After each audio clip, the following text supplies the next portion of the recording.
Hi, welcome to the Andru book review of Wonder Woman, the Silver Age Omnibus, Volume 1 from DC Comics. Now it's about 690 pages, in colour all the way through, only just come out. This includes a new origin for Wonder Woman, new cast, adventures from the Diana's past, tales of Wonder Girl, Wonder Tot, and lots of other members of the Wonder Woman family. And you've got the stories, the covers there of all the issues included. And, well, that's 98 to 123 of Wonder Woman. So Gail Simons as well. Brilliant introduction there. So let's just go through the book. I think it's much nicer now. I think they went a bit crazy when they went for 1,200 pages, 1,100. I think this is probably a much sort of better size, personally. About 700 odd pages. I think it's much better because it doesn't sort of damage the spine so much. Sometimes some of the bigger ones really end up warping the spine. So really, they're going for this format as well. Silver Age Wonder Woman Omnibus Volume 1. Hopefully Volume 2, Volume 3, etc. And hopefully they finish the Golden Age Volume 5 and 6, etc. And you can see all the various people involved. There you've got letterer, inker, etc. And as it says there, Wonder Woman created by William Moulton Marston. Now I always love on the thing, often on the splash page, they would always include Charles Moulton. I don't know why they did that, but anyway, I'm certain there was a reason. But what a great little cover there. I say, got a great little introduction, which is always nice. Now, the stories were actually from, I was quite surprised actually, 1958. And many of them do actually feel 1950s. They still feel, even though that they put them into the Silver Age, lots of stories, I've been reading the 50s one, the Wonder Woman in the 50s, and a lot of stories, there was still a feel, the writing anyway, the clunky sort of oddball writing stories and plots, very much that 50s more than into the 60s. But still, this all goes all the way to 1961. We've got some great stories. The Monster Express, Wonder Girl's birthday party, invasion of Sphinx creatures, Wonder Woman's impossible decision, and so on. I say, got a nice introduction. Always great. Wish there was more, but it's always wonderful to have. And, of course, you've got Wonder Woman battling against Wonder Woman. Always good stories. And there was some really, really good art. Occasional panel is a bit rough. I don't know why. You just look at it and think, wonder what's happened there. Just along, obviously I'm not showing an example of that, but there's certain ones, that's quite a good little story as well. There's actually a lot of good stories, even though a lot of the stories was Wonder Woman and Steve with the sort of Diana.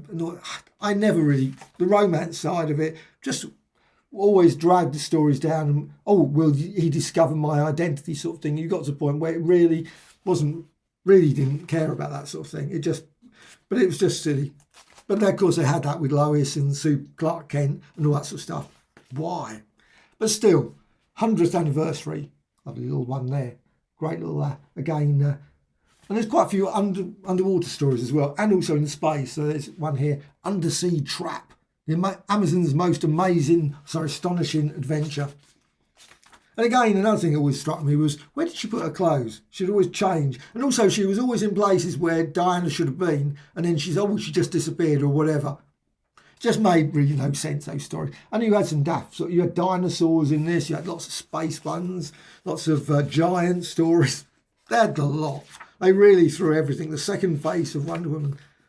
Let's see if I can find. And you also had this like box of doom for Wonder Woman. Obviously, great little story there, the box of doom. Again, obviously a lot. And there's Diana again there. But it was always lots of trying to discover who's the identity. Really, she didn't look that different from Wonder Woman. I mean, was he sort of completely unobservant or what? But you also had, of course, Wonder Girl as well, which was nice. They included those stories. Even if, of course, did cause confusion later with the Teen Titans and everything else. I think they suddenly got a bit confused with that bit. However, I suppose they didn't set the Teen Titans in the 50s. That would have made more sense. But then, of course, however, they wouldn't have been able to do the teen stories of the 60s then, would they? And also you got the Invisible Wonder Girl as well. Lovely little story there. And there's lots of great stories. Lots of unusual ones as well. Lots of science fiction themed ones and fantasy ones. So there wasn't so much on the sort of Greek mythology. There was a lot more sort of oddball things like in space or like underwater, etc. More than spending time. Now it seems to be a lot on the actual Greek mythology side.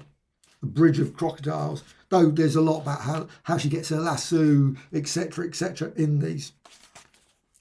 But the artwork at times is quite odd. It's sometimes it looks really great, and there's other times when it sort of seems to be slightly strange. But anyway, Battle of the Merman there. And you've got like I said, underwater ones. You've also got like story with the Sphinx as well. That's what I mean. They're just plain. But of course, Superman, Batman, they all had those sort of weird, imaginary, oddball stories. Yeah, Wonder Girl's robot playmate. That's a lovely little story as well. So you got there. So they did include those. I'm always surprised they didn't just, instead of doing that, just would have had like a 10-page story of Wonder Woman and maybe a 10-page story. Because sometimes the stories didn't really justify a long story. It would have been nice if they just sort of split them and you would have got 2 or 3 stories in. But there were some great ones and some lovely art. I love this bit of art. I just think that's just beautiful. That is a great bit of artwork there. Love that sort of colouring. Always great. The colouring is excellent. Etta Candy at least does turn up in this one, very briefly. So you've got a little bit of what the Golden Age period. And again, you've still got Wonder Woman's impossible decision. You've got loads of creatures. You've got a creature there sort of coming out of a volcano or something. And there's lots of monster islands and things.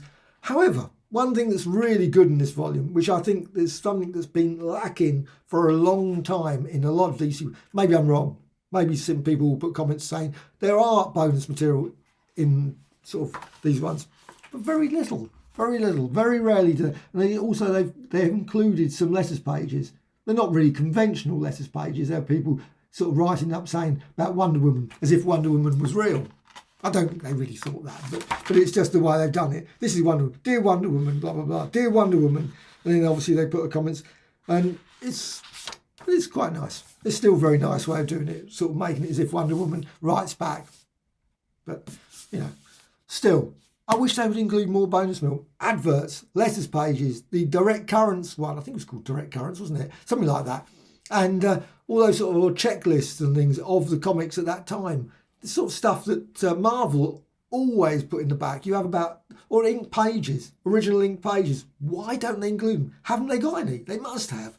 So it just makes no sense. And also pictures of maybe merchandise that was produced at the time, because there must have been some merchandise, obviously the sort of dolls or posters or anything that was produced about Wonder Woman. There must have been an awful lot of material.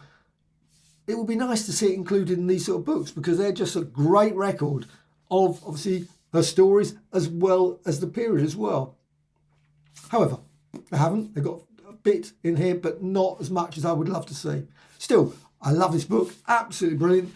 Definitely one of those books that, if you're a fan of Wonder Woman, I think you're definitely going to want to put this in the bookshelf. And obviously, you've got all the Golden Age ones. Hopefully at some point they bring out the volume 5. I keep seeing that drift off into eternity. It's going to be like 2022, 2023. Who knows when that comes out? I'm really looking forward to that. So, anyway, it's great to see that they're doing now the Silver Age ones, and I will be buying those as they come out. So, totally recommended.